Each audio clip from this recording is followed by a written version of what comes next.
Michael Haskey starts the show. Thank you, Michael Haskey. Let's get it going.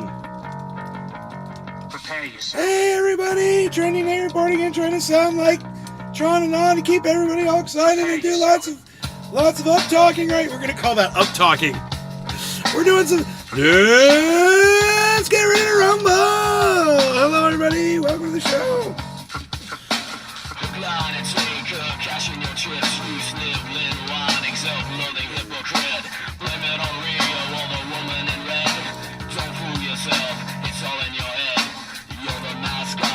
Looks like we got Rumble back. Look in the mirrors, crowd insecurity. I bleed for you, my eyes burn. My point is no, cause you'll never learn. It's Josh G. What's up, buddy?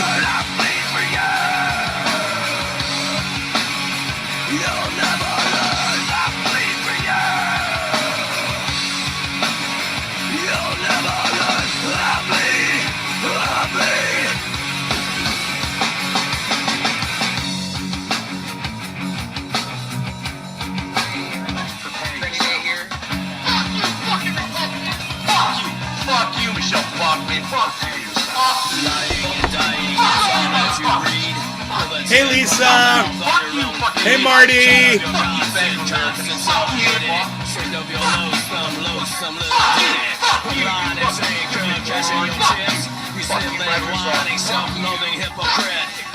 Tropical thing, yo.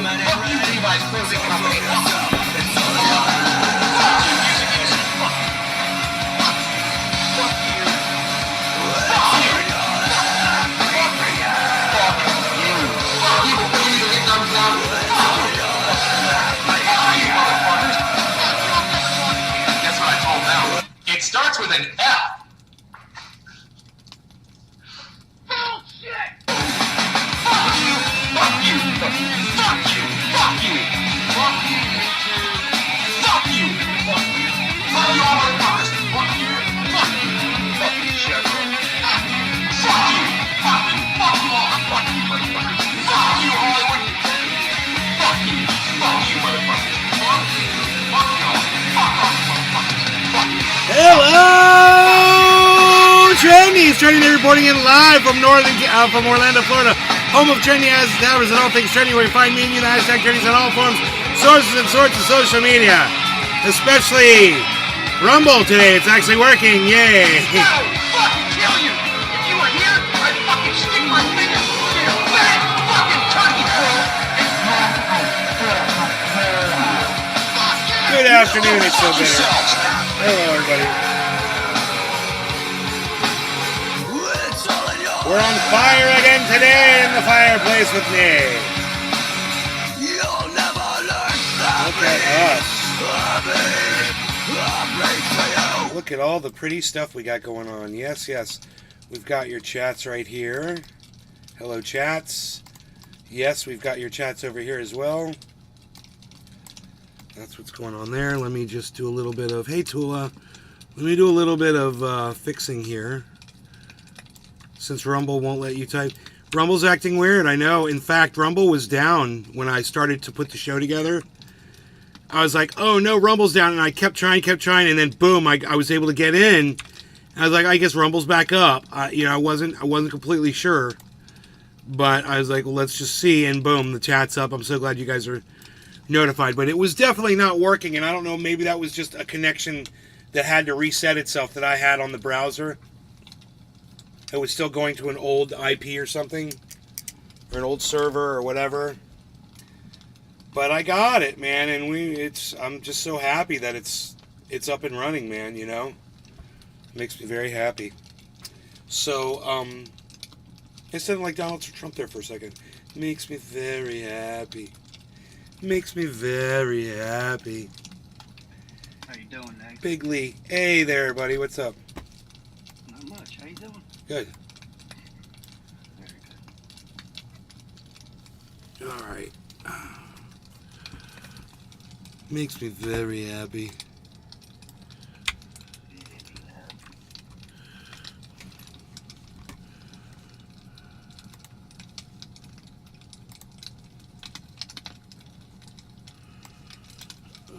Okay, man.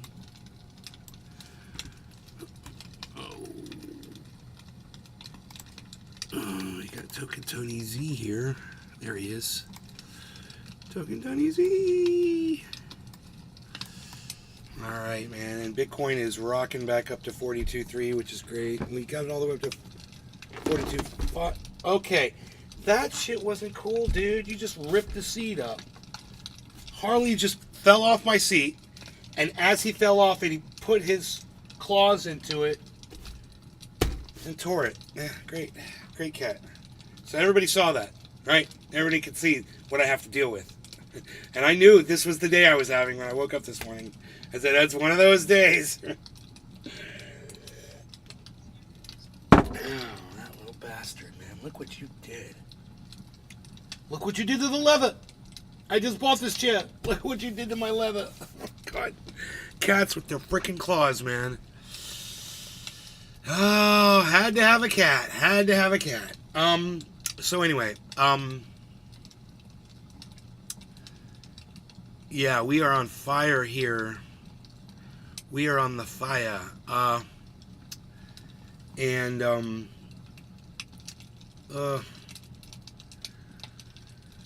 There's something going on, but I kind of forgot what it was.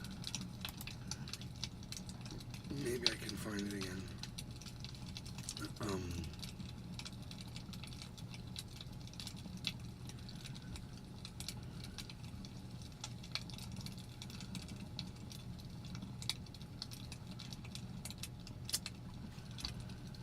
Oh,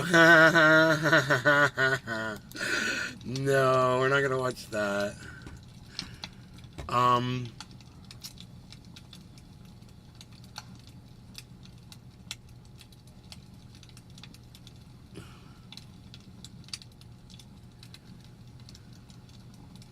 My feed, my YouTube feed is so depressing, man.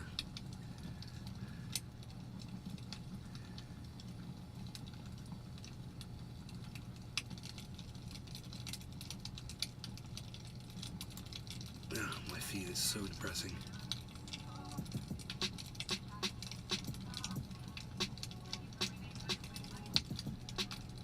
Oh, God.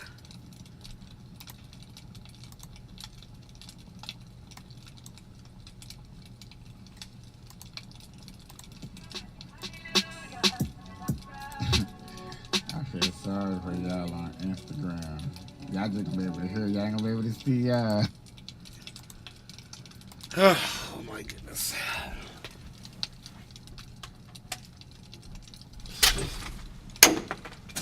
Holy shit!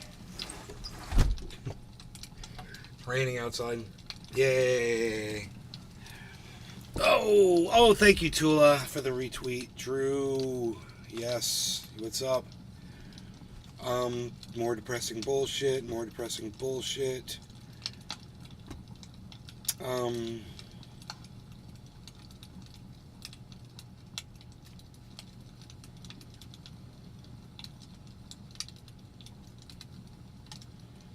More depressing bullshit. All they're giving me are these shorts now, man. It's fucking idiots.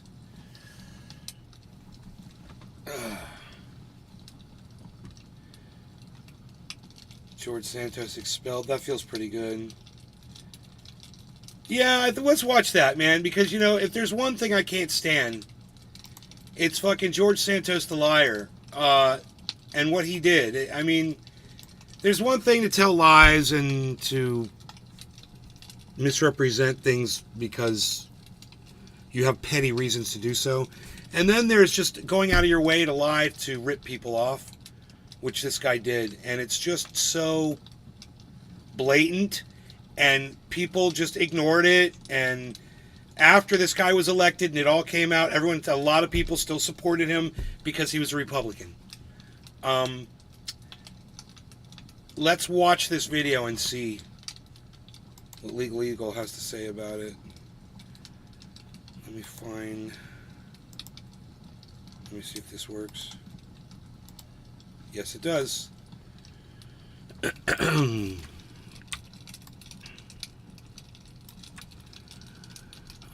let's go up with this one. Great.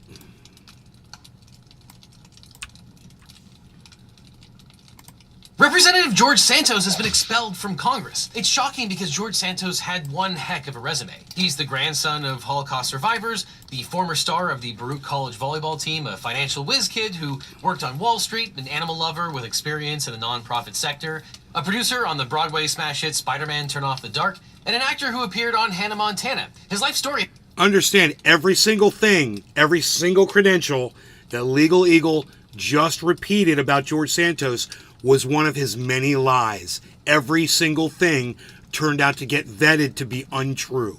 Has been touched by some of the biggest events of this era. He lost 4 employees in the Pulse nightclub shooting in Orlando. Lie. His 5-year-old niece was kidnapped by Chinese communists at Lie. a New York playground. His mother was the first female Lie. executive at a major financial Yeah, institution. that's a lie too. But like others who worked in finance in Manhattan, But she was tragically let's murdered go on ahead 9/11. Santos has gone because through- we're a bunch of dumb Republicans. Let's go ahead and keep supporting this fucking liar because we're that desperate to win fucking elections and to impose our evil on people, and we need that extra vote. Wow, yeah. more in his scant 25 years on this planet than many have experienced in an entire lifetime. As some have described him, he's Forrest Gump, but evil. Oh wait, absolutely none of the things that I've just said are true in any way. Santos Do you guys like that? Oh, and I haven't seen this before, but I knew it. His grandparents were from Brazil. His mother was a cook living in Brazil on September 11th, and thankfully she lived for 15 more years. He didn't attend Baruch College, or any college it seems. He wasn't a Broadway producer. His financial expertise consists mainly of credit card theft. None of his employees were murdered. His niece was never kidnapped. He's Catholic, not Jewish. He stole puppies from the Amish, and I could go on. However, George DeVore Santos finally had... He left out the biggest doozy of all of them. He ripped off a veteran over the guy's dog that needed medical care, and the dog ended up dying. As an accomplishment, he can hang his sweater vest on. On December 1st, 2023, he became just the 6th lawmaker in U.S. history and the first Republican to be expelled from the House. And you might be laughing now, but unlike most of the members who voted to expel him, Santos really will go down in American history. So today, let's talk about how to get legally expelled from the House of Representatives. Now, all those lies made Santos a fabulist, but not necessarily a criminal. As we've talked about many times on this channel, politicians can lie to American citizens, often without repercussion. Okay, and that's bullshit, and put me in there, and I'll change that, and I'll make it a law. And if you get caught lying, then you lose your position, you have to pay fines, and you go to jail if you keep doing it. Donald Trump, you'd be in prison for the rest of your fucking life. So would Joe Biden. However, on May 10th, Santos was indicted on 13 criminal counts of wire fraud, unlawful monetary transactions over $10,000, theft of public money, and false statements. As Scowl Owl Spencer explained at the time, it contains 13 criminal counts, including wire fraud, unlawful monetary transactions over $10,000, theft of public money, and false statements. And in October, prosecutors hit Santos with 10 more counts of conspiracy to commit offenses against the U.S., including wire fraud, making false statements to the Federal Election Commission, falsifying records, aggravated identity theft, and access device fraud. The criminal charges finally prompted the House Ethics Committee to start an investigation, and the committee released a 56-page report on John November Mallory, 16th. right on, buddy. It says Santos stole money from his Feel free to campaign, come on over to Rumble, reported bro. I'll fictitious give you a link. loans, deceived donors, and engaged in fraudulent business dealings. The report says There's Santos a link used to that money Rumble. to cover Come on his over to personal Rumble, expenses. man. Now, Santos has a penchant for wearing sweaters under his blazers, but he apparently used campaign funds at luxury clothing retailers like Hermes, although I've yet to see him wear anything that costs over $4,000, as detailed in the report. Santos visited a plastic surgeon and spent almost $3,000 on Botox, which may or may not have worked. He used campaign funds for other medical spa visits, including a $1,500 purchase on the campaign debit card at Mirza Aesthetics, and a $1,400 charge at Virtual Skin Spa.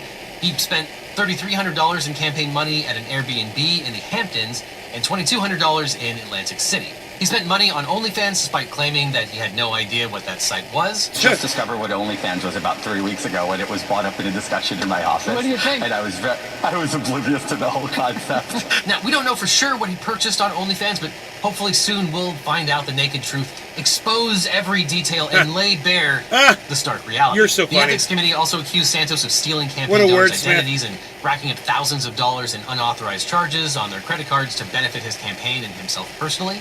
This misconduct includes defrauding other members of Congress and their families. Ohio Republican Max Miller said Santos, quote, had charged my personal credit card and the personal card of my mother for contribution amounts that exceeded FEC limits. Neither my mother nor I approved these charges or were aware of them. The charges resulted in Miller spending, quote, tens of thousands of dollars in legal fees to resolve the situation. Miller claims he had seen a list of 400 people, including other Republican House members, who Santos also defrauded in this way. The day before the vote, Miller and Santos exchanged barbs about this, with Miller saying, You, sir, are a crook. I know I should direct my comments to the chair. Santos fired back by referencing accusations that Miller assaulted his girlfriend. My colleague wants to come up here, call me a crook. Same colleague who's accused of being a woman beater. Just a real classy dude there. Now, obviously Santos is going to need a good lawyer for the DOJ's prosecution, but if you want a great lawyer, my firm, the Eagle Team, can help. If you've been in a car crash, suffered a data breach, or have a workers' comp issue, we can represent you or help find you the right attorney. It's important to talk to a lawyer right away so you can get the best representation and find out what your options 15 seconds. are. So just click on the link in the description for a free consultation with my team right away. Because you don't just need a legal team, you need the Eagle Team. The link is down below. Now, the Constitution grants each House of Congress the power to, quote, punish its members for disorderly behavior and, with the concurrence of 2/3, expel a member. Expulsion is the process of ejecting a member of Congress after that person has been elected and seated. The ethics committees have jurisdiction to investigate the conduct of members that might reflect poorly on the body of Congress in which they serve. During the Constitutional Convention, the Founding Fathers never discussed the type of misconduct that would warrant expulsion. They were more concerned with providing a restraint on that power, hence the 2/3 majority requirement. There wasn't much debate about the meaning of the expulsion clause, leaving future Americans with the responsibility of figuring out how it applies. And while the Founding Fathers probably never contemplated a member of Congress using campaign funds to buy an OnlyFans subscription, that probably qualifies as something that can lead to expulsion. Now, the Supreme Court and lower federal courts have not decided a case about the expulsion of a member of Congress because members who weren't expelled haven't challenged their expulsions in court, though some members like James Traficant and Charlie Rangel sought legislative review of disciplinary proceedings that were invoked pursuant to the expulsion clause. But courts demurred because of the political question doctrine. Now, we've talked about the political question doctrine in the past, most recently in the video about whether Trump is disqualified from the presidency. Political questions are controversies that are so politically charged that the courts shouldn't get involved, preferring to leave it up to the legislature, which would almost certainly apply in the case of expulsion. Then there's also the separation of powers issue. The three branches of government would rather police themselves than have the other branches meddle in disciplinary matters. So Congress says it has the sole right to discipline its members, while the Supreme Court insists that Congress has no right to impose an ethics code on the justices. You know, they obviously do such a great job. The Supreme Court has discussed the expulsion power in dicta from time to time. They do such a great job of policing themselves, you know, by allowing somebody like Santos to get in there, or Marjorie Taylor Greene, or Lauren Boebert. For example, in 1972, former Senator Daniel Brewster challenged his bribery indictment on the basis that his conduct was protected by the speech and debate clause. The court held that the legislative privilege does not encompass all legislative acts, and Brewster could be prosecuted. The court observed that when it comes to discipline and expulsion, quote, an accused member is judged by no specifically articulated standards and is at the mercy of an almost unbridled discretion of the charging body that functions at once as accuser, prosecutor, judge, and jury, from whose decision there is no established right to review. Now, some lawyers are changing gears. Switching gears here real quick. This morning, outrage after Israeli military admits to accidentally shooting and killing 3 Israeli hostages in northern Gaza Friday. Protesters gathering in Tel Aviv demanding answers. Like Yuval Baron, the son-in-law of hostage Keith Siegel, also an American citizen. All the hostages we got back in the last few days were all dead bodies, and these people are still alive, can still be saved through proper negotiation like was done before. The men now identified as 28-year-old Yotam Haim, 26-year-old Alan Shamriz, and 22-year-old Summer Talalka. The IDF claiming troops misidentified the hostages as fighters during intense combat in the city of Shijaya. What went wrong? Well, obviously, we misidentified hostages for enemy combatants and sadly shot them. It is something that sadly can be expected of such a chaotic fucking battlefield. idiot. You create, you know what? Calling the deaths an you create your own fucking chaos, you idiot. You created the chaos. Fuck you. tragedy, saying the entire state of Israel will mourn this evening. Oh, the yeah. IDF telling They're me really they mourning. can't guarantee You know, this they won't should have been happen in mourning when they realized that Netanyahu was committing a genocide on their fucking dime. again. You can't rule out Motherfuckers. that more hostages inside Gaza are going to die at the hands of Israeli soldiers. No, hopefully not die at the hands of our soldiers, but definitely that there will be instances like this in the future. Definitely, so we're we definitely cannot going to kill rule more that out. Jews. So far, at least 20 Israeli hostages have died, and more than 100 They're are thought out of to remain control. in Gaza. Yo, Pinoy. This is Hamas They're out launched of a rare control. rocket attack at Jerusalem earlier in the day. Air raid sirens sounding the alarm for the first time in over a month. Video streamed online shows crowds of civilians running in terror near the Western Wall. At least 3 of the rockets were intercepted by Israeli Iron Dome defense systems.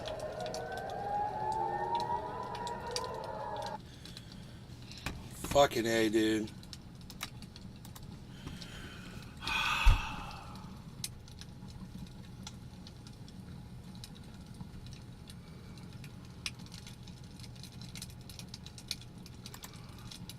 Haaretz, which is they're basically a liberal outlet in Israel. They often are critical of Israel, which is why I will often bring to you some of their articles, which is very rare among Israeli press.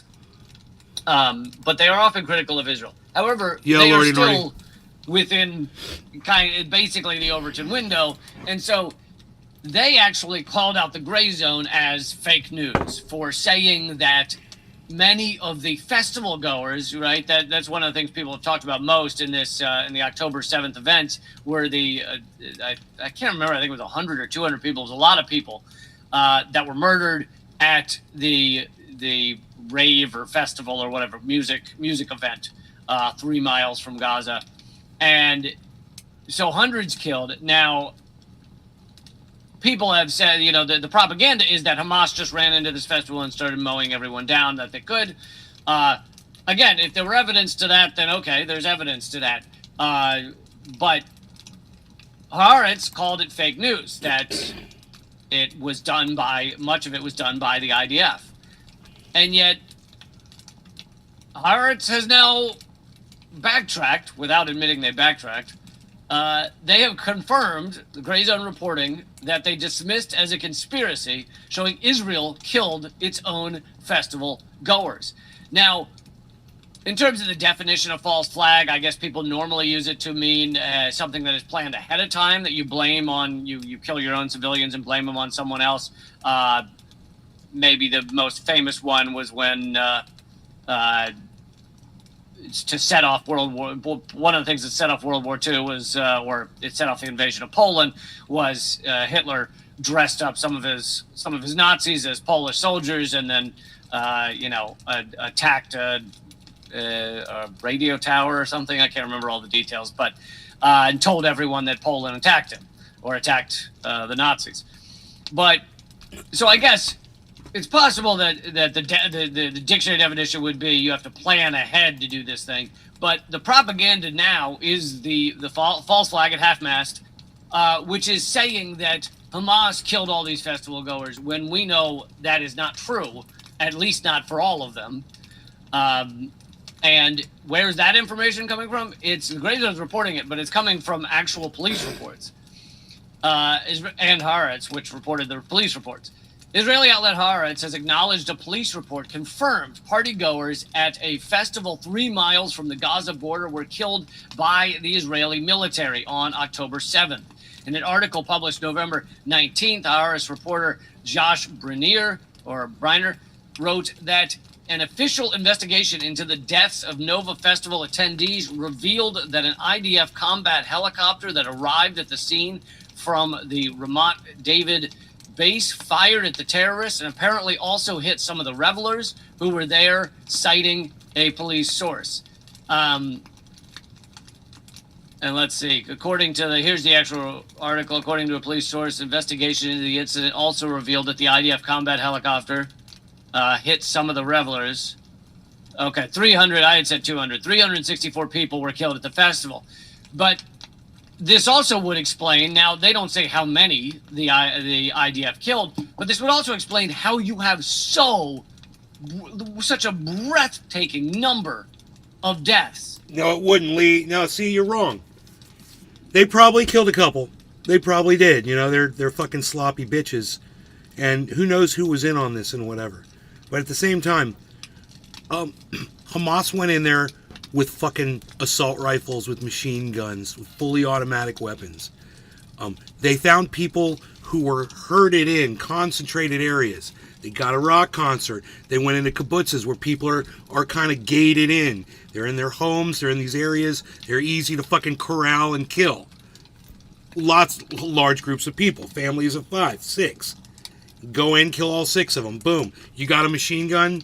You know, he's making a statement there that is just, totally off the cuff. And it does. And I hate when he does this because he's dry. Sometimes he's hard to listen to sometimes. And at that moment right there, he's just like riffing and not making any sense. You know, listen to him. Listen to him say it one more time here. People were killed at the festival, but this also would explain, now they don't say how many the IDF killed, but this would also explain how you have such a breathtaking number of deaths. No, absolutely not. You know, Hamas gets the credit for, I would probably say, 99% of the deaths on that day. And all that, if that was the United States, would come out investigations. Each body would be investigated, and you'd find out what kind of munitions were involved in each death. I don't think Israel's going to have that kind of transparency. And I do believe that Israel was firing into friendly areas to try to kill some of these guys. And I do believe that may have been intended to kill even more people. Absolutely. But I'm going to have to go with, the vast majority of murders that day were done by Hamas. And the vast number gets awarded to Hamas for doing what they did. This narrative I've heard from several people on the internet, and it just doesn't fit, man. This is a grisly thing to talk about, but your average mass shooter is not able to kill more than a dozen, or in the very rare cases, a few dozen people. What? What is he thinking, man? Now he's just going into La La Land. I cannot believe he's saying that. Dude, when you are a Hamas soldier and you're on the back of a motorcycle with a backpack and an assault rifle, what do you think's in the backpack, Lee?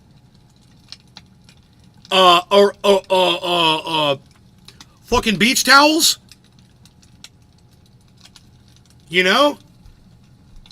So everybody in the audience right now, tell me what's in the backpacks. If you got an assault rifle and you're going to war and you're going to kill people and you got a backpack, what's in the backpack? You got an assault rifle. It's got a clip in it. You probably kill 30 or 40, maybe 50 people with that clip. Right? It's a machine gun. Come on, work with me. Work with me, folks. What's in the backpack? You got a gun. You got a clip in it. What are you bringing with you? Come on, somebody. Who's with me here? Come on, folks. You can do this.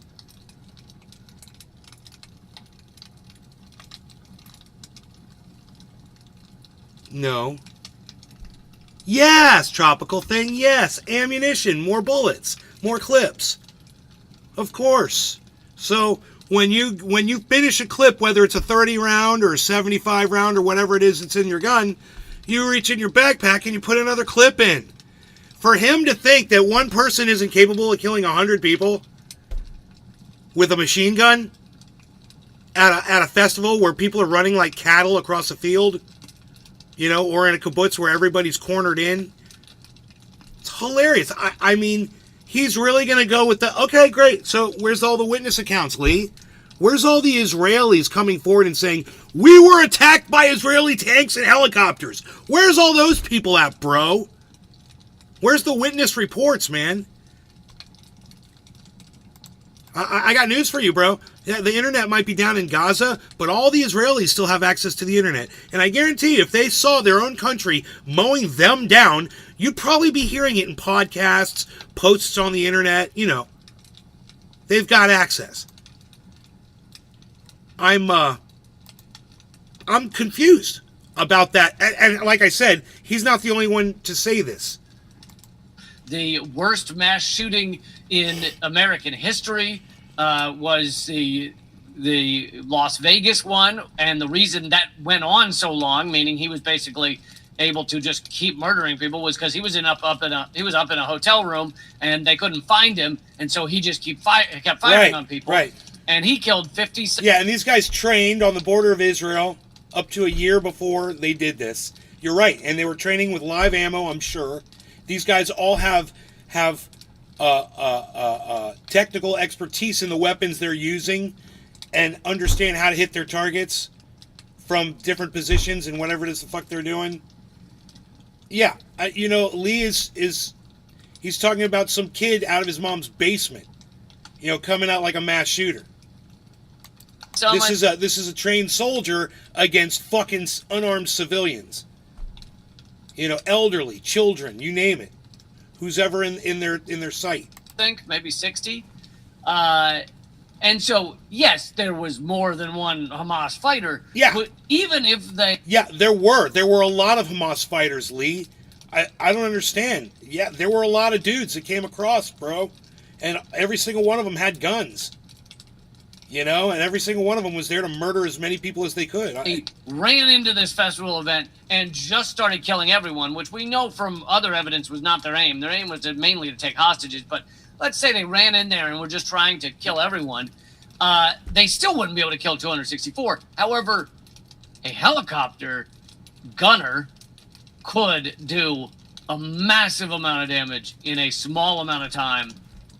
Yeah, Lee, an Israeli gunner from a helicopter saw Israelis running across a field from his machine guns in the nose of that gun and decided, I'm just going to mow down a bunch of Israelis. Yeah, that really happened, Lee. Come on, dude. And it... Come on, dude.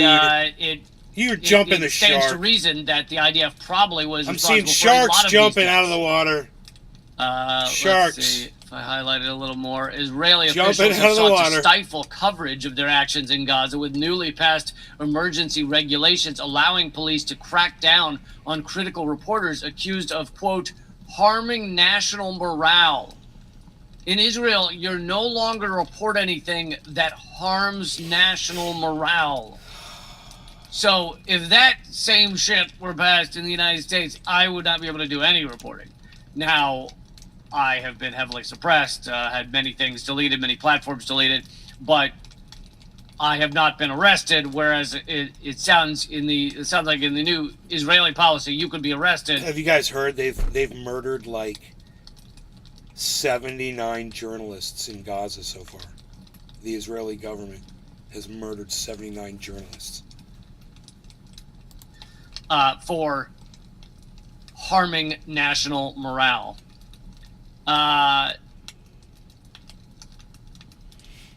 The article continues, Tel Aviv's restrictions on media efforts to cover its deadly siege extend to Gaza itself, with CNN's Fareed Zakaria admitting, and Fareed Zakaria does neoliberal manufacturing of consent for war endlessly. So when these CNN and MSNBC anchors are forced to admit these things, that means it's really getting pretty bad when they're the ones admitting it. But Fareed Zakaria admitted that as a condition to enter Gaza under IDF escort, outlets have to submit all materials and footage to the Israeli military for review prior to publication. But the article continues, the suggestion that it was the Israeli military which bears responsibility for the Nova Music Festival killings, not Hamas, as both Tel Aviv and Washington have insisted for nearly 6 weeks, has largely been ignored by legacy media. As of publication, not a single mainstream outlet has acknowledged Haaretz's confirmation of the gray zone's disclosures.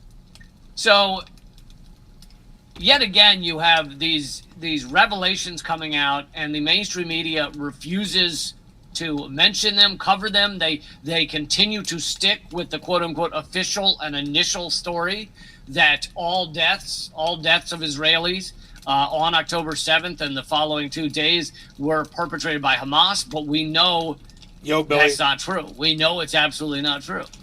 And of course, the festival, although maybe that's where the largest number of murders was, it was just a small part of it. And we know that tanks fired on buildings. We know that Israel has a directive to kill hostages, their own hostages, to kill hostage takers, obviously, and then to kill anyone who happens to be around hostages or hostage takers. It's called the Hannibal Directive, and it's luckily getting some coverage from independent outlets, but you're not going to see anything about it on the mainstream. Okay, man. Revolutionary delivery event which shows the Cybertruck is now officially stuck in the mud. Trucks have been the same for a very long time. Like 100 years. Trucks have been basically the same. We want to try something different.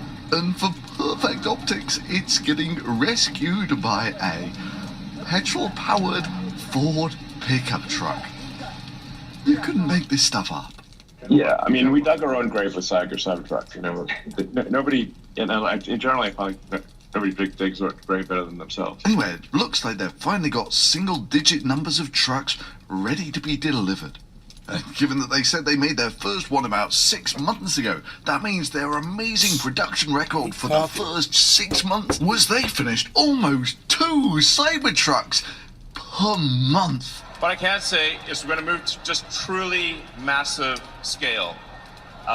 Scale that no company has ever achieved in the history of humanity.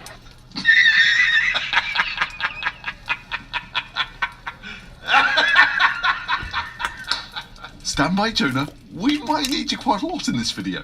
But I think we can all agree, with production numbers like that, Elon Musk deserves his rock star entrance here.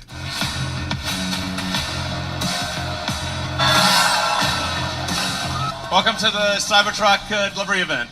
And they spent so much money on the truck that they couldn't afford lights anymore. So, I'm gonna do it from the back of the truck here. Actually, I'm going to guess the whole no lights thing was quite intentional. For some strange reason, this clip keeps coming to mind. So you're going to make me look sexier, but it's awfully dark in here. Light is not your friend. All right, let's do this thing. Once in a long while, a product comes along that No, is Laurie, Ronnie Canvas, everybody cheers. rare. Yes, folks, once in a long while, someone has the brilliant idea of designing a truck so ugly that it's best appreciated when the lights are off. Is that it? You know, with the Cybertruck unveil, it was all brightly lit, razzle-dazzle. They wanted you to see it. With the delivery event, it was kind of like they didn't want you to see what they'd made. You know, it's sufficiently dark that the cameraman actually has trouble finding Elon Musk in the dark. Special moments.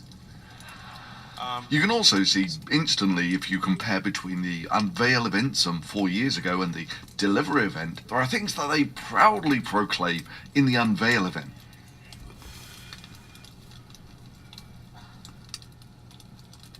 But it's gonna. He doesn't cover it unless he hates it deeply. He hates Elon Musk. That's one thing I love about at the delivery event. Musk doesn't mention once how much it costs and how far it can drive, but does find time to discuss these really important details. And you're right, it takes away from his ability to cover it properly because he's so biased. In the car. I mean, really, in the entire delivery event, I see that. Not one single mention of the cost of the truck.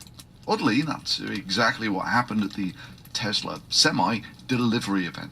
This was some 6 years after they promised a completely revolutionary truck that would be ready in a couple of years, where they had time to cover all the really important stuff like To watch them put, I mean, think they even took like a bunch of like. The Dude, did various you see cups Elon? and What was put them Elon in driving pad, that and truck? you'll He see them, like, slammed put on the them in various brakes, cup dude, and holder they were sizes like, places. Well, that's a wrap, folks. fuckers, does he did it. He Yeah, it's Elon. Look, revolutionized trucking. fucker doesn't know how to drive. Yes, He we almost can all ran go over a home whole bunch of people. Seriously, their Fucking idiot. time to mention the design of the cup holders and how amazing all the wireless charging and USB ports on a truck was I going to just be. realized what that You've got was. the plugins, the wireless charging, everything they need on the electronic side as well.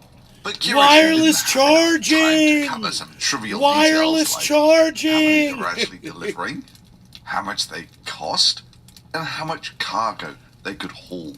I mean, is it just me, or is there a sort of pattern here of promising something that is world-changing and revolutionary, and then years late delivering a product that could be generously described as mediocre? And that's why we are guaranteeing that this truck will not break down for 1,000,000 miles. Yeah, there you go. It's a Tesla truck Must have gone 1,000,001 miles. with a service battery coming up to it. Tesla service truck. Big Rick Wrecker. Yeah, and there's only like 35 of these things on the road or something. Starting with performance. So we have an acronym we came up with. And ended up delivering literally the slowest truck. No, Guess we can all go home now. No, he literally he guaranteed that none of those things would go after 1,000,000. I mean, just that on its own.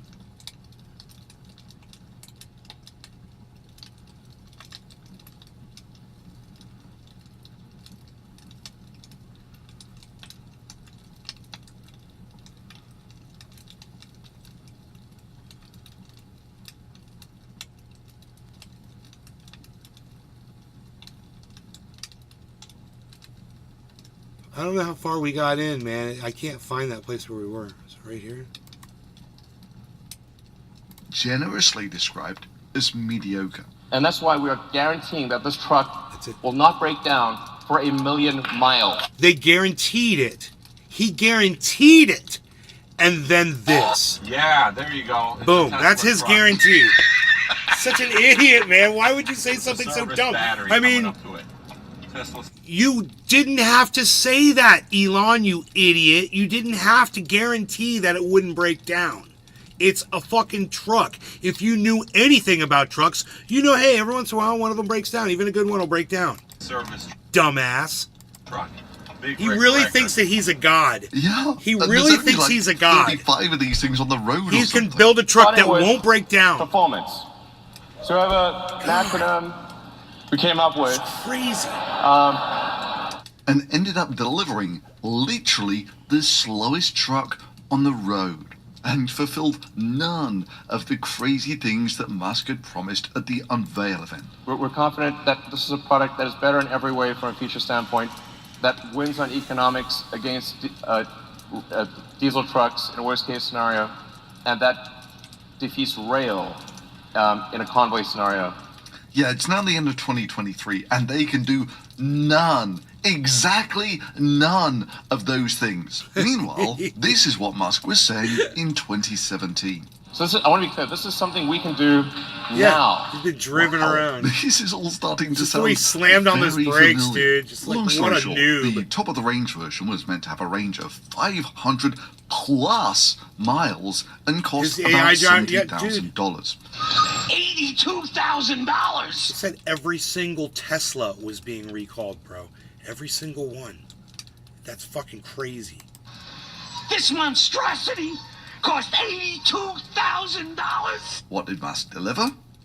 300-mile range, and if we're doing a like-to-like comparison, $105,000. After all, that's what that little asterisk is there for. Curiously, Musk didn't need that asterisk when he was making his vaporware promises. So that's the price without any incentives. That's just like the price without any incentives. And it's also worth noting that while Musk boldly claimed what the stats were going to be some 4 years ago, now the stats are estimated price and estimated range. And if you're going to buy your truck now as part of the Founders Series, it'll go up to about $120,000. Yeah, that's before you start adding the bells and whistles. So ballpark figures, it delivers about half of what Elon Musk promised for about twice the price. That is, it's about 4 times worse than what Elon Musk promised.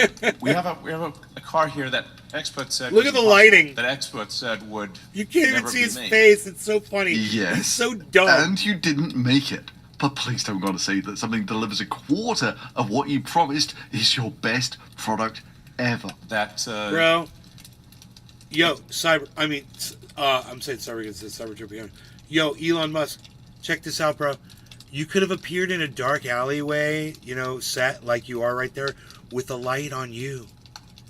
And yeah, it wouldn't have lit up everything else behind you. They're called spotlights, but you're too fucking dumb to know that. It really is the most. God. I think it's our best product. I think. But that's just for the people willing to drop $100,000 to maybe get a truck. Sometime in the next year, maybe. I know, right, Billy? Just to be clear, there are people who paid Elon Musk $250,000 for the Founders Edition Roadster back in 2017, and they're still waiting for their car.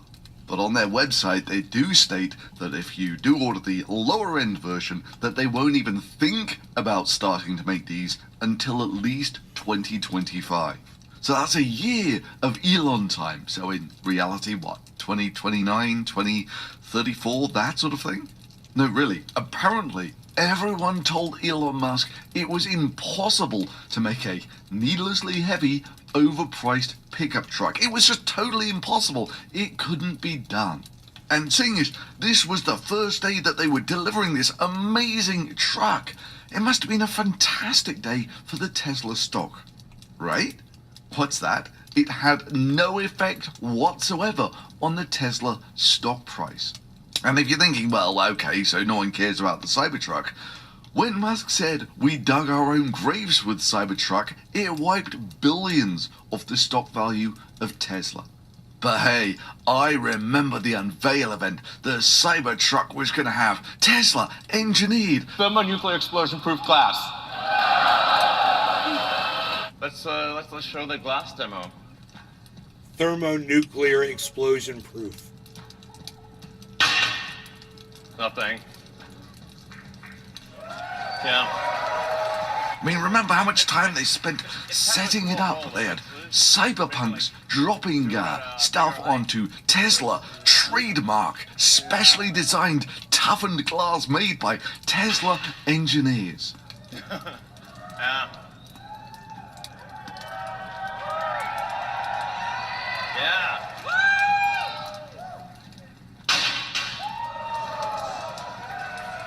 Until, of course, they came to actually try it out, and it didn't go so well. Franz, could you try to break this glass, please? Sure? Yeah. Oh my fucking god. Well, maybe that was a little too hard. It didn't go through. So that's a plus side. Let's try the right. Try that one, really? Okay. Sure. Oh man, it didn't go through. Once every 5 to 10 years, something really special. I like how he's like, it didn't go through. A really unusual product comes along. Any questions? And we'll remember those special moments. We sure do, Elon. We sure do. But hey, now we're at the delivery event. I'm sure Tesla is going to do it properly this time. And, Franz, maybe we should try it again. Sorry, what's that? Well, with the redesigning the car, they redesigned the metal ball to a baseball.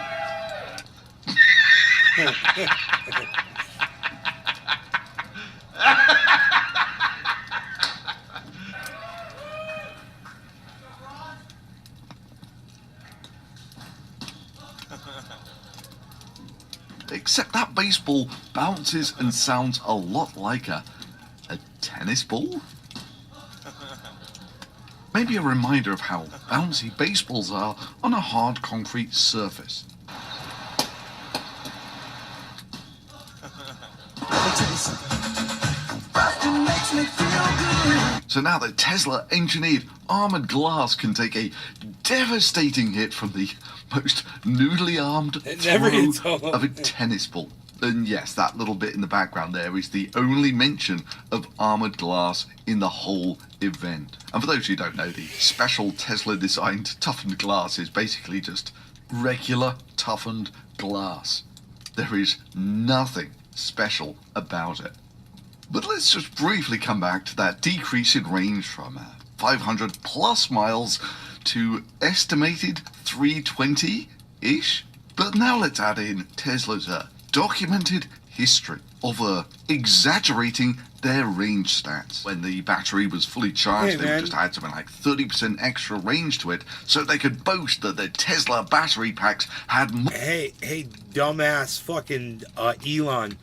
You know how when people accidentally drive off a bridge or something, lose control of their car, get into an accident, end up in the water, and they have these things that allow you to break the glass so you can get out? How the fuck is somebody supposed to get out of one of your electric cars when they get submerged underwater, you fucking idiot? Let me know. More range than everyone else. Those things and then, float of course, like when boats. the battery got to about half full, I think I saw him driving it like a boat in the water, right? Is the thing like a which boat? got them so many complaints that they set up a call center to tell people, no, your Tesla is behaving within spec. So its range is basically completely vanilla compared to every other electric truck on the market. 300 miles range in total, so let's say 280 after their battery pumping scheme. Then on some of the Tesla superchargers, they will charge you $1 extra per minute if you charge over 90%. So let's give them the 90% value on that. So realistic range, 250-ish, maybe 125 while towing something, and probably less than 100 if you're towing something in the cold. And if you think I'm just being mean to Cybertruck here, no, those are basically the stats for all of the other electric trucks as well. You know, that you basically halve your range whilst you're towing something, and you lose another 30-odd% when it gets cold. Now, sure, they say you can add a range extender, which apparently Rivian has a patent on or something, but that range extender is basically putting another giant-ass battery in the bed of the truck. And if you take some fairly sensible numbers for the size of the Cybertruck battery pack, then the range extender is basically going to be a long-range Model 3 battery pack, which weighs about half a ton, and likely Tesla will charge you the best part of $20,000 for it. It will take up half the space of the bed of the truck, with the other half, if you're so inclined, being taken up by a spare wheel. And yes, those are images taken off the Tesla website. Further, that half-ton battery pack will require specialized equipment to both put it in and take it out of the truck. It's basically useless. I mean, for me, these are just silly numbers. When I had a car in America, my car cost $3,000. The telescope that I carried around in the car cost more than the car. I'm currently in New York. I'm going to be following the setting sun with my telescope and various other stuff to the Pacific. In the car we have planes, more planes, a camera that's going to be doing the time-lapse for us. Oh, one last thing, here's some music.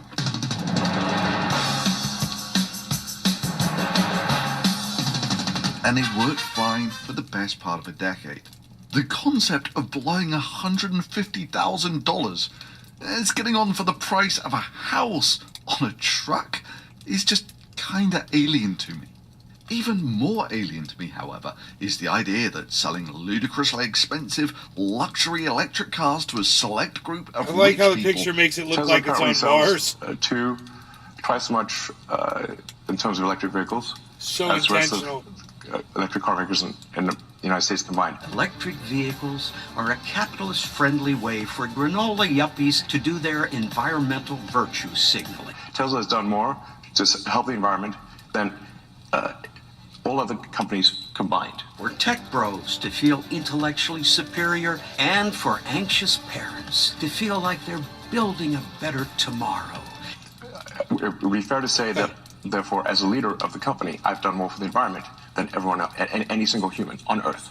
Regret to inform, sir, that electric cars are only any better for the environment if you generate the energy from renewables. And America generates about 80% of its electricity from burning fossil fuels. You know, it's that whole carrying a ton and a half of batteries and metal and plastic around with you everywhere you go. As Wiki puts it, about 0.5% of the total energy is used to move the person, while the remaining 99.5% of the energy is used to transport the car. Self-sustainable energy, we have to have a pickup truck. So I present to you the Cybertruck. And now, out of pure green philanthropy, Musk has increased the amount of metal and batteries that you have to carry around with you, in the Cybertruck's case, to about 3.5 tons. 4 with a range extender. It would be fair to say that, therefore, as a leader of the company, I've done more for the environment than everyone else, any single human on Earth.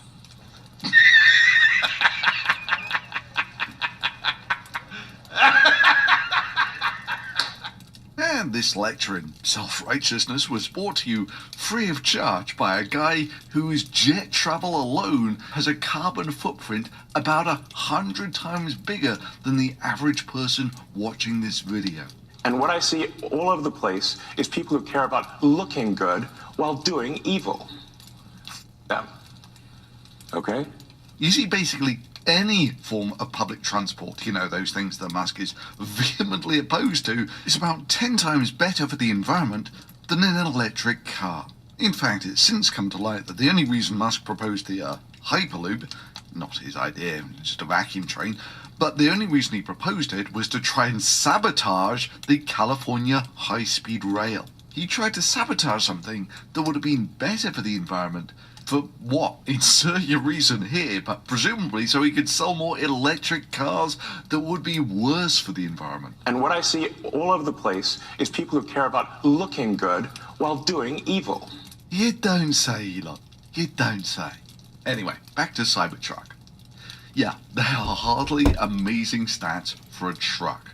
The only real difference is this has body panels made out of 3mm thick stainless steel, which is just a stupid thing to make a vehicle out of. Now, regular car panels are typically very thin, like sub-millimeter.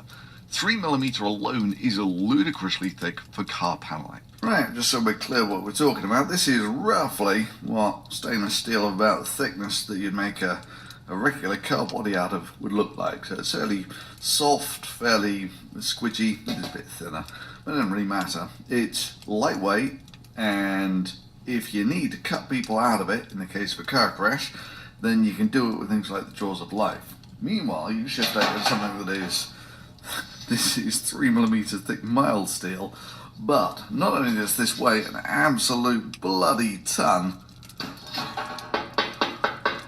it's solid. Yeah, so this is what 3mm thick steel looks like. And yeah, it weighs an absolute ton. So stainless steel and mild steel are fairly comparable densities, but this is like a 1/2 meter by 1/2 meter. It's like 1.5 foot by 1.5 foot. And that weighs 5.5 kilos. It will take 10 pounds. And that's like one small sheet like this.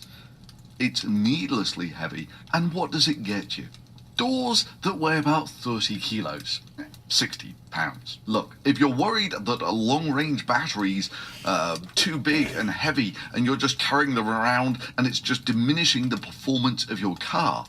If you ask people that say, well, I want, 600 miles range. I'm like, okay, well, that means most of the time you're holding around a battery pack you're not going to use. So and it'll slow you down. It'll inhibit handling. Yeah, it's like what? Why are you adding a ton or so of weight to the mass of the truck for no tangible benefit? None. So, and so people say like, well, why'd you make it bulletproof? I'm like, why not? Because making the truck needlessly heavy is a really dumb idea. At least carrying a bigger battery around, you get some tangible benefit out of it. You get nothing out of making the car out of thicker steel. Now, initially, of course, it was going to be an exoskeleton, which is why I needed this thick paneling on it. But they basically ditched all of that in favour of a regular car construction with heavy metal panels stuck on Dude, top. how are they gonna fucking scrap those fucking things, man? Oh my god, they just put that in a crusher? Can you crush that down, I wonder? That is freaking crazy. Alright, man, that's an hour. Hope you guys had fun. I will see you on the next show. Take care, everybody. Thanks for watching. You guys find me over there on Twitter, at Nay's Garden. At Nay's Garden on Twitter, guys. I'll see you there. With the diamond coat? That's crazy.